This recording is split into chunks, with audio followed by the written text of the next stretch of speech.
not sleepy and there is no place I'm going to.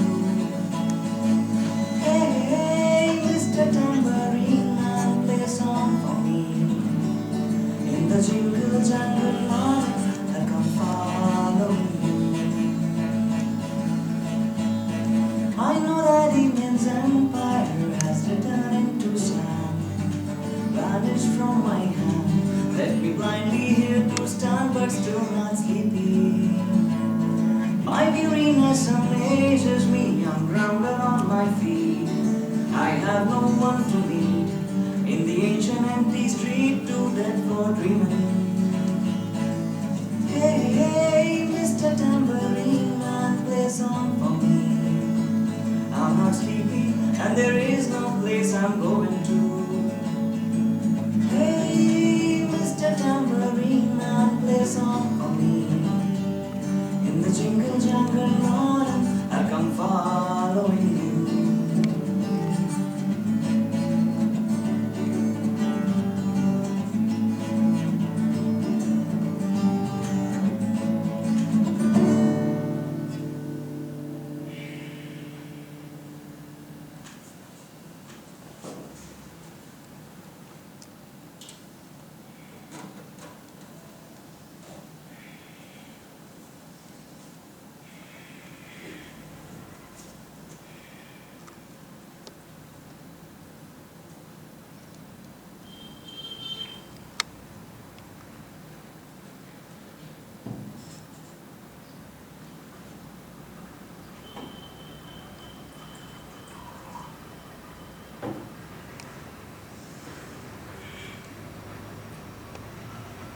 अगर आप चाहें तो यहाँ आ सकते हैं। नहीं, मुझे कोई तकलीफ नहीं होगी। बेशक आप चाहें तो आप चुप भी रह सकते हैं। मैं खुद भी चुप रहना पसंद करता हूँ।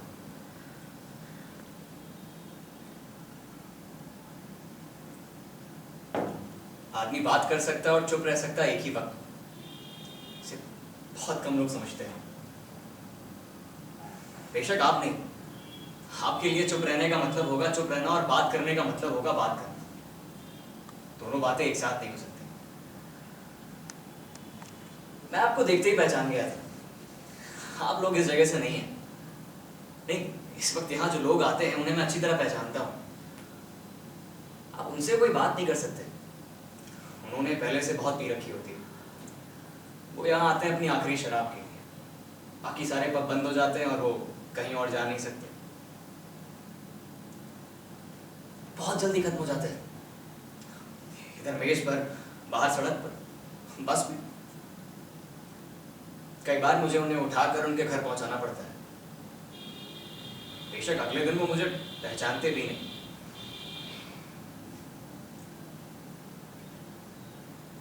आप गलत ना समझे, मेरा इशारा आपकी तरफ नहीं था। आपको तो मैं यहाँ पहली बार देख रहा हूँ। आप लोग यहाँ आकर चुपचाप बैठ गए, ये मुझे थोड़ा बुरा सा है। देखिए ऐसा है कि रुकिए ma'am.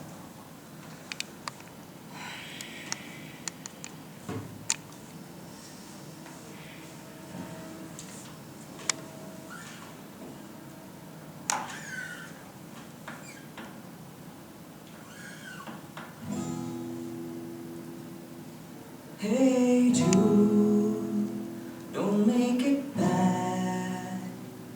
Take a sad song and make it better. Remember to let her into your heart, then you can start to make it better.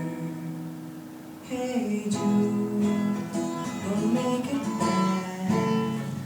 Take a sad song and make it better.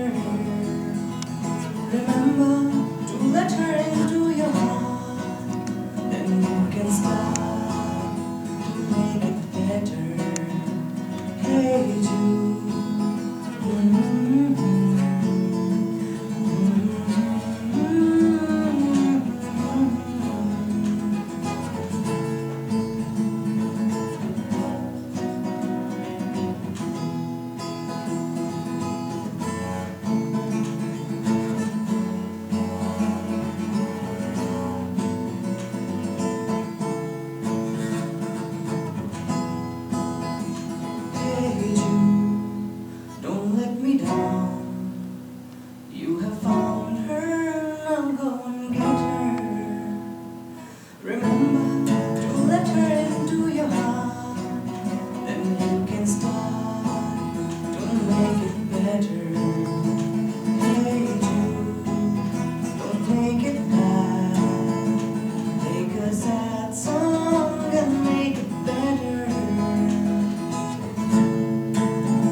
लोग घबराइए नहीं, मैं खुद को आप पर थोपूंगा नहीं।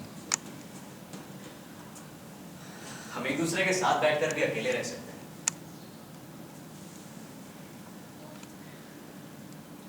ये थोड़ा मुश्किल है क्योंकि हर बूढ़ा आदमी थोड़ा बहुत डरा हुआ होता है। धीरे धीरे गरिमा के साथ बूढ़ा होना बहुत बड़ा ग्रेस है, अपने आप नहीं आता। Getting old is an art which one learns through experience. What do you think?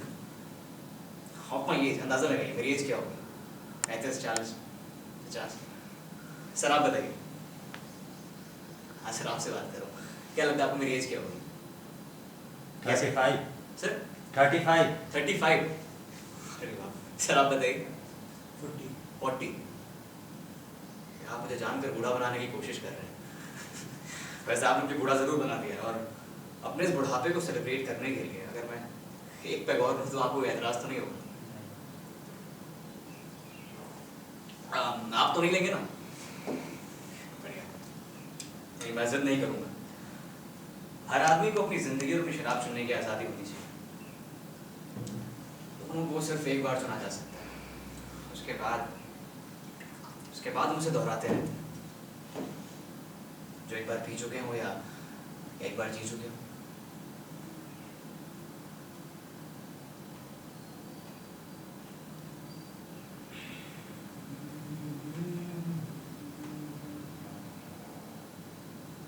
Before you call him man,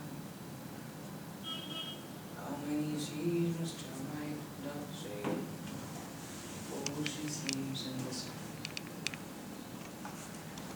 How many times must a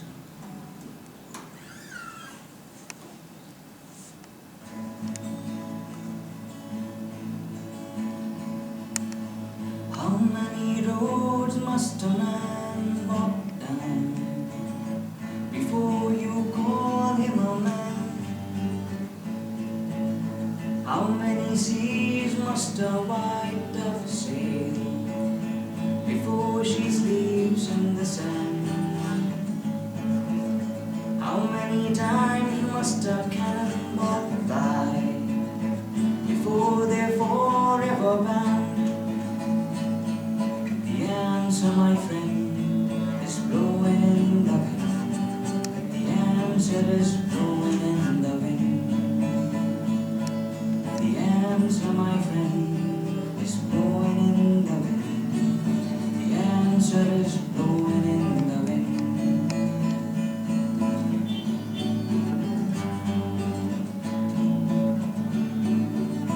How many years must a mountain exist before they're washed to the sea?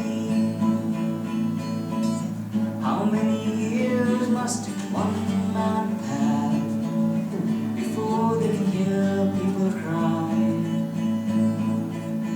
How many deaths will it take till he knows that too many people have died? The answer, my friend, is blowing in the wind. The answer is blowing in the wind. The answer, my friend, is blowing in the wind. The answer is blowing in the wind.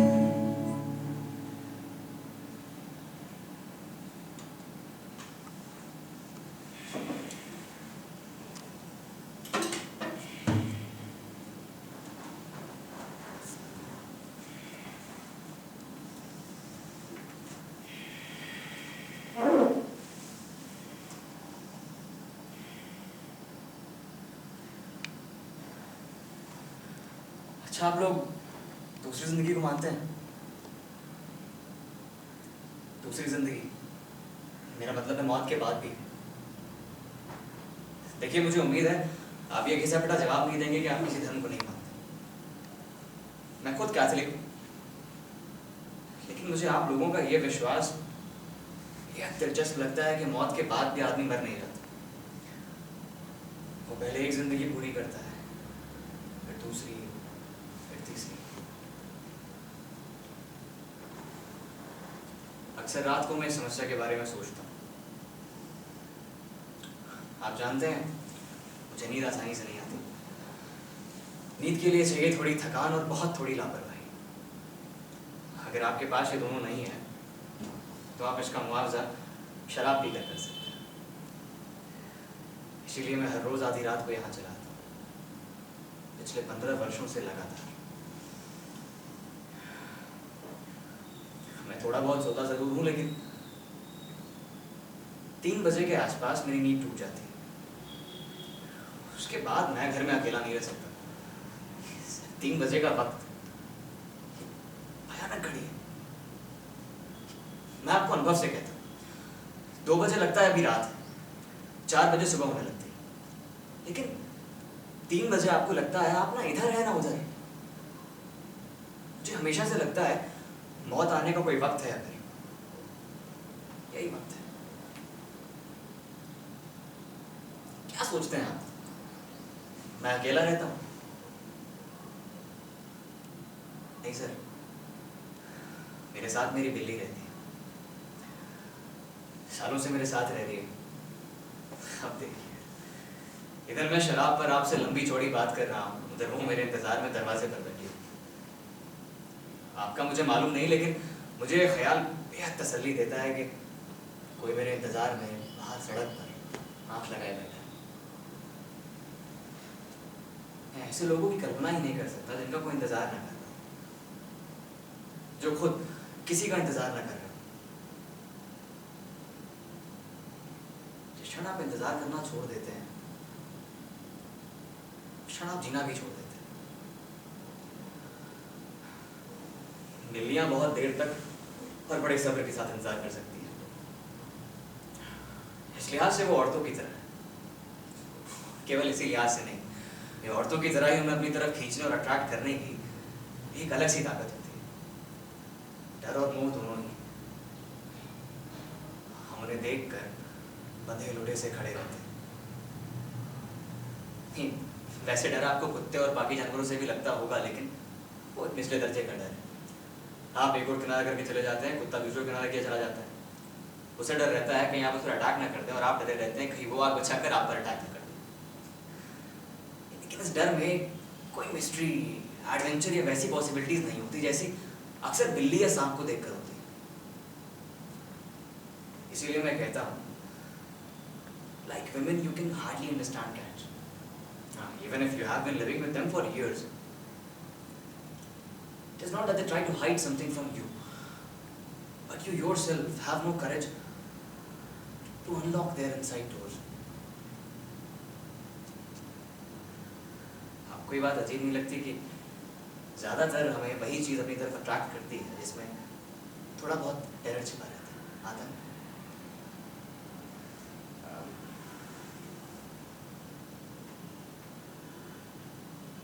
अगर आप बुरा ना माने तो आप बुरा नहीं मानेंगे।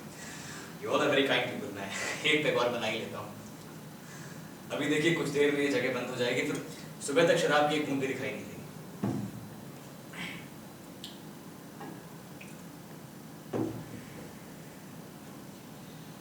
I'll make a large one।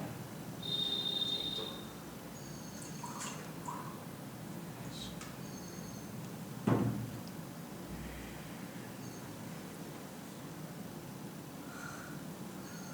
आप डरिए नहीं, मैं अपने पीने की सीमा जानता हूँ।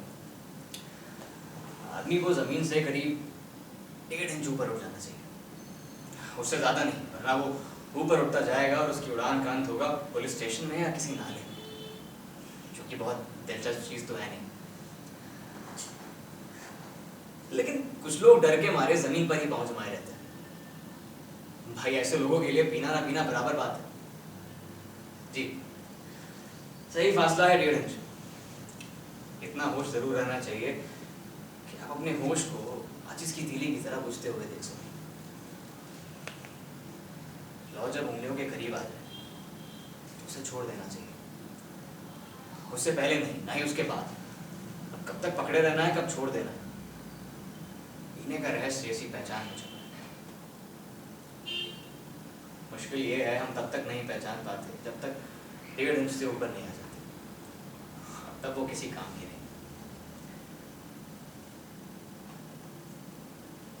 ये पहचान तभी आती है जब आप पहचान से परे चले जाते हैं। मुझे बुरा नहीं लगेगा अगर आप मेरी बातों को हंसकर डाल दें। मैं खुद कभी कभी कोशिश करता हूँ कि इस आशा के साथ जीना सीख लूँ कि कुछ चीज़ों का ना जानना ही खुद को सुरक्षित रखने का रास्ता है। आप रफ्ता रफ्ता इस आशा के साथ जीना सीख लेते हैं, जैसा अपनी पत्नी के साथ एक ही घर में परसों तक। हालांकि एक संशय बना रहता है कि वो आपसे कोई खेल खेल रही थी। अक्सर इससे छुटकारा पाने के लिए आप किसी दूसरी या तीसरी औरत से प्यार करने लगते हैं। सर, ये निराश होने की शुरुआत है, क्योंकि दूसरी औरत का अपना रहस्य है और तीसरी औरत का अपना। ये एक शतरंज के खेल की तरह है, जहां आप एक चाल चलते हैं और आपके विरोधी के लिए अंतहीन संभावनाएं खुल जाती हैं। आप एक बाजी हार कर दूसरे बाजी में जीतने की आशा करने लगते हैं, लेकिन आप ये भूल जाते हैं कि दूसरे बाजी की अपनी संभावनाएं पहले बाजी की तरह अंतहीन और रहस्य। इसीलिए मैं कहता हूँ, आप चाहे अपने जीवन में कितनी ही औरतों से रिलेशन में क्यों ना आए, लेकिन असल में आपका रिलेशन सिर्फ एक औरत से होता है। जी नहीं, मैं आपको पहले ही बता चुका हूँ, मैं अकेला रहता। हाँ, अगर आप मेरी बिल्ली को छोड़ देते,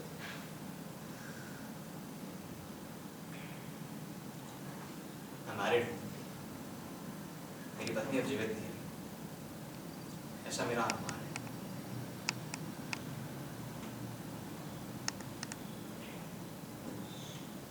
आप कुछ हैरान लग रहे हैं। देखिए, अनुमान मैंने इसलिए कहा क्योंकि मैंने उसे मरता हुआ नहीं देखा। अब आप जब तक किसी को मरता ना देख लो, एक धुंधली सी आशा बनी रहती है वो अब भी जीवित है। आप दरवाज़ा खोलेंगे और रसोई से भाग कर गले से हाथ पोंछते हुए आपके सामने आ खड़ी।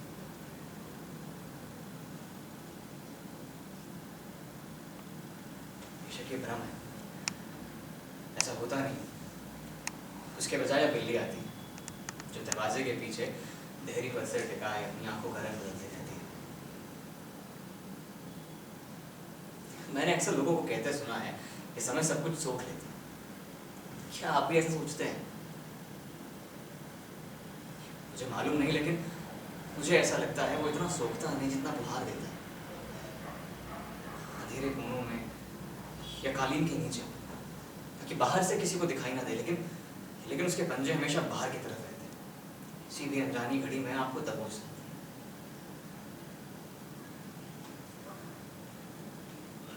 मैं भटक रहा हूँ, शराब पीने का ही अपना सुख है।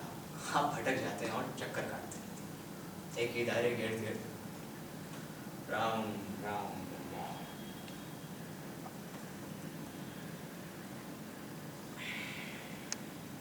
अच्छा, आपको बच्चों का वो खेल याद है जिसमें वो एक दायरा बनाकर बैठ जाते थे, सर्कल, और उनमें से सिर्फ एक बच्चा रुमाल लेकर इस दायरे के चक्कर काटता। आपने भी खेला होगा। देखिए ना, हम कितना ही अलग क्यों ना हो, लेकिन बच्चों के खेल सब जगह एक से होते हैं। उन दिनों हमारी हालत कुछ वैसी ही थी। हमें से कोई नहीं जानता था कि वो कब हमारे पीछे अपना फंदा छोड़ जाएंगे। हमें से हर आदमी डरे हुए बच्चे की तरह बार बार पीछे मुड़कर देख लिया करता, कहीं उसके पीछे तो नहीं। जी हाँ, उन दिनों यहाँ जर्मन आए थे। अब तो बहुत छोटे रहे होंगे, मेरी उम्र भी ज़्यादा नहीं थी। अब चूँकि लड़ाई के कारण सुबह से शाम तक काम में जुटना पड़ता है, मैं भी एक जवान बैल की तरह डटा रहता था। एज होती है जब आप एक औसत सुख के दायरे में रहना सीख लेते हैं। उसके परे देखने की फुर्सत आपके पास नहीं होती, उस वक्त तक महसूस नहीं होती जब तक कि आपने अक्सर देखा होगा, जिसे हम सुख कहते हैं, वो एक खास लम्हे की चीज़ है जो अपने पे इतनी ठोस है कि उस लम्हे के गुजर जाने के बाद वो कुछ धुंधली हैंगओवर सी फीकी लगती है। लेकिन जिसे हम दुख, यातना या टॉर्चर कहते हैं, उसका कोई खास वक्त नहीं होता। मेरा मतलब है, हूबहू दुर्घटना के वक्त तो महसूस नहीं होती, एन दुर्घटना के वक्त तो बदहवास होती। अपनी यातना के लिए कोई सही फ्रेम नहीं खोज पाता जिसमें उसको ठीक फिट कर सके। दुर्घटना का होना एक बात है और इसका सही सही परिणाम अपनी जिंदगी में भोगने के काबिल हो पाना बिल्कुल दूसरी बात। क्या संभव है? मेरा मतलब है खुद को किसी दूसरे की परिस्थिति में रखकर उतने ही कष्ट की कल्पना करना जितना उसने भोगा। ये कुछ कम हो सकता है या कुछ ज्यादा, लेकिन उतना है वैसा नहीं जितना उसने भोग रखा।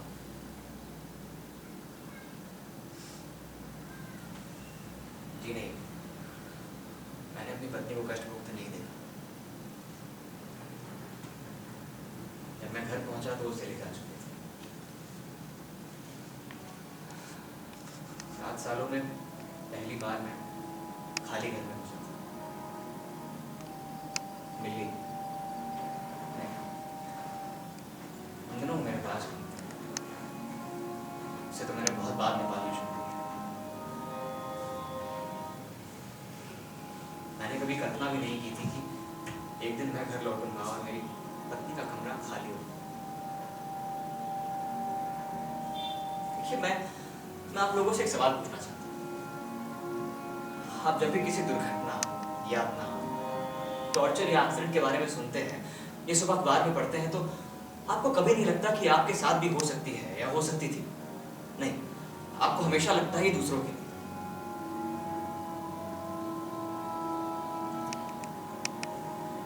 जी नहीं,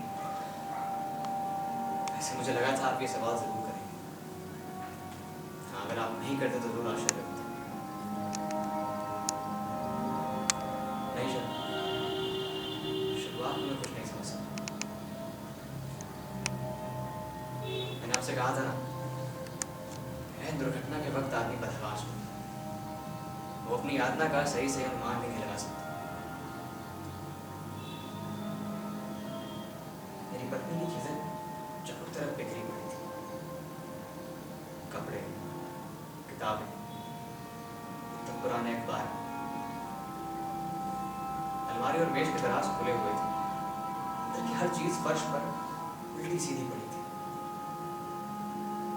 क्रिसमस के गिफ्ट्स, सिलाई की मशीन, पुराने फोटो एल्बम्स। आप जानते हैं कैसे शादी के बाद खुद ब खुद चीजें इकट्ठा होती जाती हैं। ऐसा लगता था उन्होंने हर चीज को उलट पलट कर देखा था, कोने कोने की तलाशी ली थी। ऐसी कोई चीज नहीं थी जो उनके हाथों से बची रह गई। उस रात में अपने कमरे में बैठा रहा। पत्नी का बिस्तर खाली पड़ा था। तकिए के नीचे उसका रुमाल, माचिस का डिब्बा और सिगरेट रखी थी। सोने से पहले वो हमेशा सिगरेट पिया करती थी। शुरुआत में मुझे इसकी आदत करती थी, लेकिन धीरे धीरे मैं उसका आदी हो गया था। पलंग के पास तिपाही पर उसकी वो किताब रखी थी जो उन दिनों पढ़ा करती थी। जिस पन्ने को पढ़कर उसने पिछली रात छोड़ दिया था, निशानी के लिए उसने अपनी क्लिप दबा ली थी। क्लिप से उसके बालों की खुशबू आती थी। आप जानते हैं कैसे सालों बाद भी छोटी छोटी तफसीलें याद रह जाती हैं। ये ठीक भी है।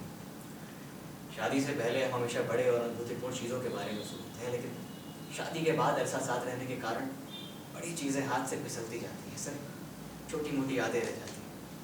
ऊपर से सतह दिखने वाली दिनचर्या, रोजमर्रा के आपसी भेद, जिन्हें हम शर्म के बारे दूसरों के सामने कभी नहीं कहते, लेकिन जिनके बिना हर चीज सोनी सी जान पड़ती है।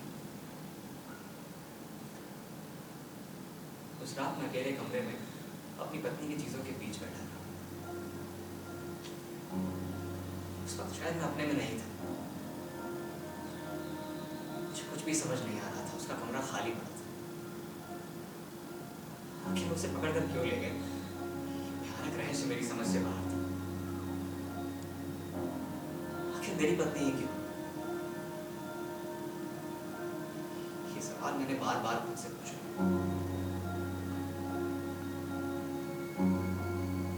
आपको जानकर आश्चर्य होगा, लेकिन 7 वर्षों में पहली बार मुझे उस पर संदेह हुआ था। ऐसा लगा उसने मुझसे कोई चीज छुपाए रखी, कोई ऐसी चीज जिससे मेरा कोई सरोकार न हो।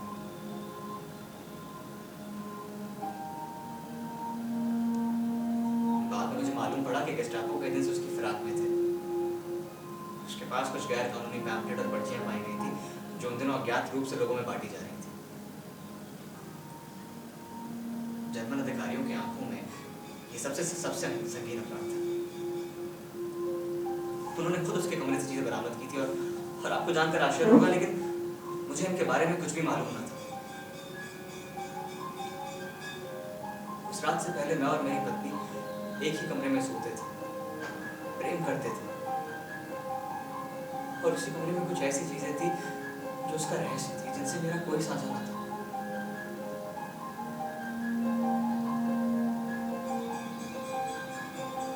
आपको ये बात अजीब नहीं लगती कि वो लोग मेरी पत्नी को मुझसे कहीं बेहतर जानते थे?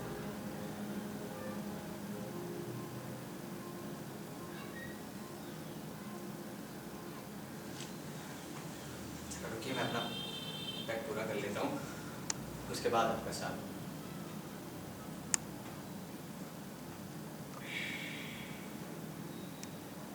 नहीं, इतनी जल्दी नहीं। शराब पीने का सुख इत्मीनान से पीने में। हमारी भाषा में एक कहावत है, हमें जी भर कर पीना चाहिए क्योंकि 100 बरस बाद हम जीवित नहीं रहे। 100 बरस लंबा अर्सा है, आपको नहीं लगता? इतने सालों तक हमने से कोई भी जीवित रह पाएगा? मुझे शक है।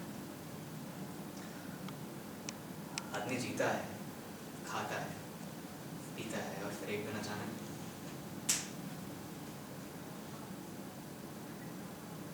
नहीं सर, भयानक चीज मौत नहीं। लाखों लोग रोज मरते हैं और आप चू भी नहीं करते।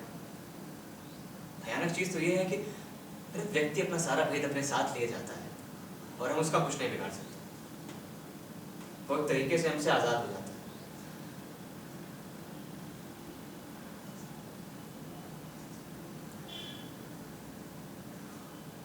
उस रात में घर के एक कमरे से दूसरे कमरे के चक्कर काटता रहा। पुलिस के बाद मैं दूसरा व्यक्ति था जिसने अपनी पत्नी की चीजों की तलाशी की थी। मुझे विश्वास नहीं हो रहा था कि वो अपने पीछे ऐसा कोई निशान नहीं छोड़ जाएगी जिसके सहारे में कोई ऐसी चीज पा सकूं जिससे मेरा भी कोई साझा रहा।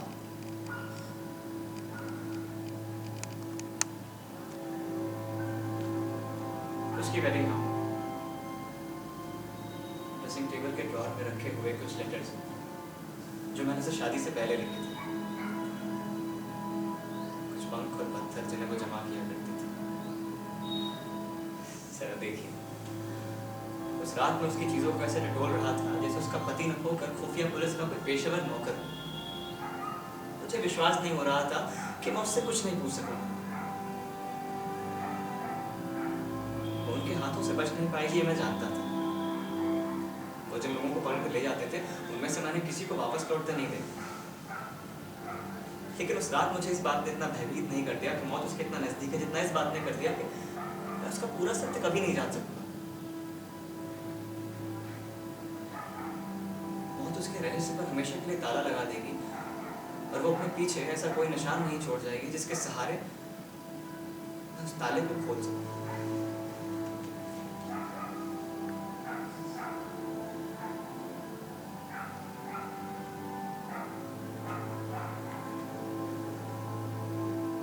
अगली रात उन्होंने मेरा दरवाजा खटखटाया। मैं तैयार होकर उनके इंतजार में बैठा था। जो मालूम था वो आएंगे। अगर मेरी पत्नी ने सब कुछ कबूल कर लिया होता तो उन्हें मेरी जरूरत न पड़ती। लेकिन मैं जानता था वो अपने मुंह से एक शब्द नहीं निकालेगी। मैं उसके रहस्य से परिचित रहा हूं लेकिन उसकी आदतों से अच्छी तरह वाकिफ हूं। वो चुप रहना जानती थी, यह चाहे कितनी भयानक क्यों। जी नहीं, मैंने उसे यातना भोगते नहीं देखा, लेकिन एक अनुमान में लगा सकता हूं। पहला सवाल जो उन्होंने मुझसे किया वो बिल्कुल साफ था, क्या मैं उसका पति हूं? मैंने कहा हाँ, लेकिन बाकी सारे सवाल मेरी समझ से बाहर थे। उन्होंने मेरी इस बात को हंसी में उड़ा दिया जब मैंने उन्हें ये बताया कि मैं अपनी पत्नी की इन कार्रवाइयों के बारे में कुछ भी नहीं जानता। उन्हें लगा मैं अपनी खाल बचाने के लिए कन्नी काट रहा हूं। वो मुझे एक अलग सेल में ले गए, जहाँ मुझसे पूरे हफ्ते एक ही तरह के सवाल अलग अलग ढंग से पूछते, मेरी पत्नी के बारे में क्या कुछ जानता हूँ, कहाँ जाती थी, किससे मिलती थी, किसने उसे वो लीफलेट दिए।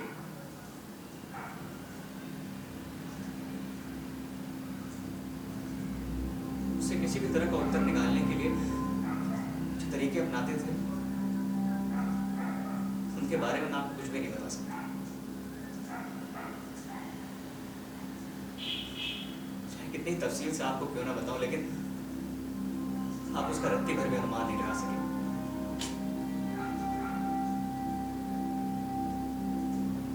मुझे पीटते थे जब तक मैं बेहोश ना हो, लेकिन उनमें बड़ा धैर्य था। तब तक इंतजार करते थे जब तक मुझे दोबारा होश ना आ जाए। फिर वही सिलसिला शुरू, वही पुराने सवाल, अंतहीन यातना। उन्हें विश्वास नहीं हो रहा था कि मैं जो अपनी पत्नी के साथ इतने सालों से रह रहा हूँ, वो उसके कार्रवाइयों के बारे में कुछ भी नहीं जानता। उन्हें लगता था मैं उन्हें बेवकूफ बना, उनकी आंखों में धूल झोंक रहा हूँ। नहीं सर, मुझे पीटते थे।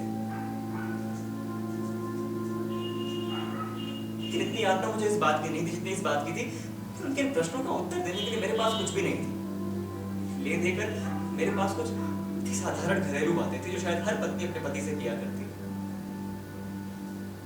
मुझे विश्वास नहीं हो रहा था कि रोजमर्रा दैनिक जिंदगी के अलावा वो एक ऐसी जिंदगी जी रही थी जो मुझसे अलग, मुझसे बाहर, मुझसे अछूती। ऐसी जिंदगी जिससे मेरा कोई साझा नहीं।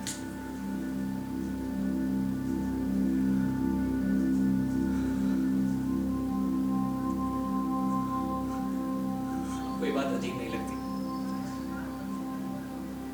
अगर उस रात उन लोगों ने उसे पकड़ा ना होता, तो मैं पूरी जिंदगी यही सोचता कि मेरी पत्नी वही है जिसे मैं जानता हूं।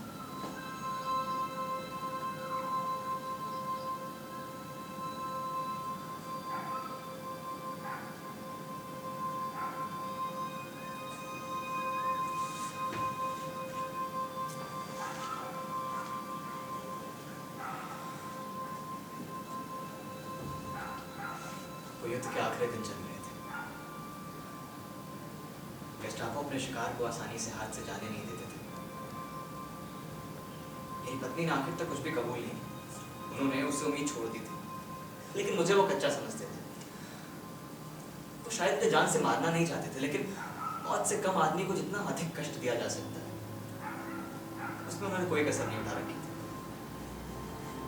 वो मुझे तभी छोड़ते थे जब वो खुद थक जाते थे या जब मैं बेहोश हो जाता था।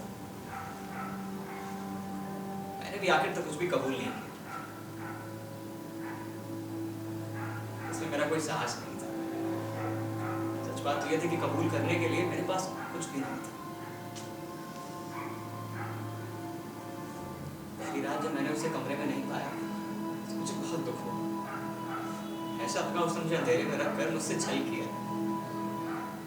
मुझे बार बार ये बात पूछती रही। मेरी पत्नी ने खुद मुझे अपना विश्वास पात्र बनाना उचित नहीं समझा, लेकिन बाद में गेस्टापो के सामने उन कष्ट और पीड़ा के क्षणों से गुजरते हुए मैं उसके प्रति कृतज्ञ सा हो जाता कि उसने मुझे कुछ नहीं बताया, उसने एक तरीके से मुझे बचा लिया था। मैं आज भी इस बात का निर्णय नहीं कर पाता हूँ कि अगर मुझे उसका पूरा सत्य पता होता तो क्या मैं चुप रहने का हौसला बटोर सकता था। देखिए, आप मजबूरी में बड़े से बड़ा टॉर्चर झेल सकते हैं, लेकिन अगर आपके पास उस टॉर्चर से बाहर निकलने का रास्ता खुला हो, उसके लिए आपको अपने पत्नी, अपने पिता, अपने भाई से ही विश्वासघात क्यों ना करना पड़े। लेकिन यातना की एक सीमा के बाद क्या आप वो रास्ता नहीं अपना लेंगे?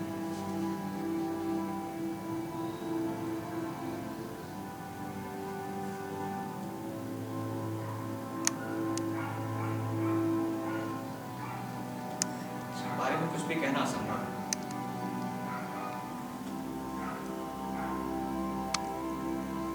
चुनने की बुरी सबसे बड़ी पीड़ा कोई दूसरी नहीं। मुझे कभी कभी लगता है मेरी पत्नी ने मुझे इस चुनने की यातना से बचाने के लिए अपना सत्य नहीं बताया। देखिए, लोग अक्सर कहते हैं प्यार में किसी तरह का दुराव छिपाव नहीं होता, वो आईने की तरह साफ होती है। मुझे इससे बड़ा झूठ भी दूसरा नहीं लगता।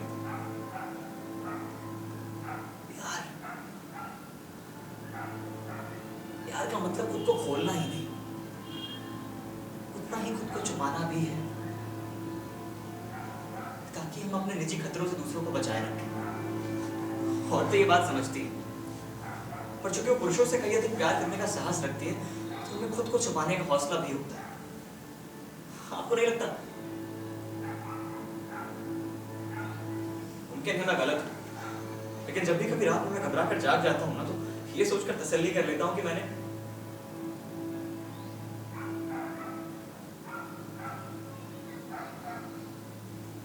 छोड़िए, मैं समझा नहीं सकती। जब मैंने आपको यहाँ बुलाया था तो ये सोच करने के कुछ समझा सकता।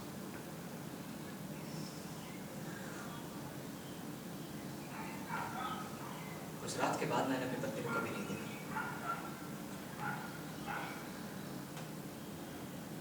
एक दोपहर जब मैं घर लौट रहा था तो मेरी नजर उस पोस्टर में पड़ी। हर तीसरे चौथे दिन शहर की दीवारों पर वो पोस्टर लगा दिए जाते थे। उसमें कुछ 30-40 नाम होते थे जिन्हें पिछली रात गोली मार देते थे। मेरी नजर मेरी पत्नी के नाम पर पड़ी, इसलिए तो मुझे विश्वास ही नहीं हुआ कि छोटे से नाम के पीछे पत्नी का चेहरा भी हो सकता है। मैंने आपको पहले ही कहा था, आप जब तक किसी को मरता ना देख लो, एक नीली सी आशा बनी रहती है। वो अपनी जीवित है। आप दरवाजा खोलोगे सोई से भाग कर ऐसे हाथ पूछते हुए,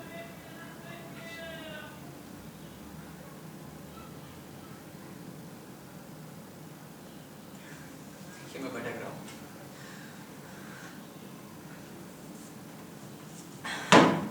शराब पीने का ये अपना सुख है। आप भटक जाते हैं और चक्कर काटते हैं एक ही दायरे के इर्द। Ram Ram Ram Ram Ram.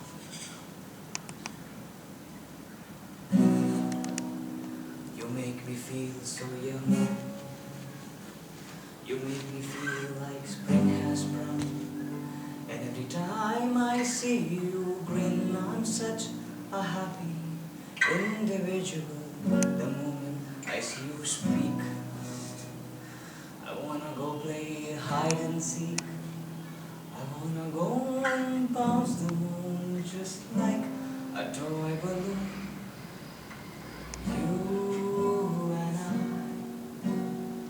just like a couple of dots.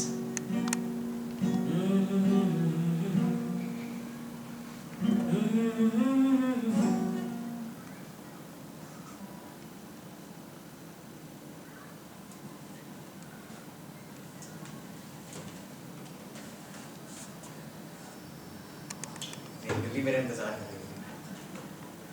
मैं चलता हूँ।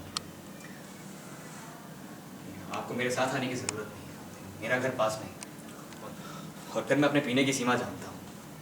मैंने आपसे कहा था ना, सिर्फ 1.5 इंच ऊपर।